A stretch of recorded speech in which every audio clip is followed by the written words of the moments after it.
Here's another one. As we're reaching out to people, we want to start conversations with them, especially if it's one of two scenarios.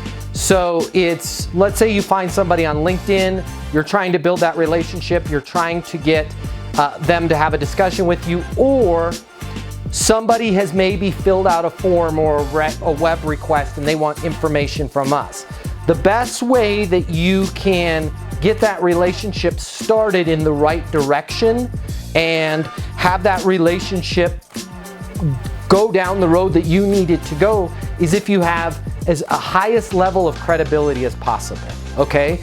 And one way you can do that, and please, I don't want anybody getting themselves in trouble with HR. I'm not asking you to lie. I'm not telling you to be deceptive around your title. But instead of saying, you know, hey, this is Matt Easton with Acme, I want you to say, hey, it's Matt Easton. I'm in charge of new practices here at Acme, and I'd like to get your opinion on. When you use that word, I'm in charge of, okay, that's gonna automatically trigger certain things in their brain to be like, this person is not salesy. This person is not trying to ram something down my throat.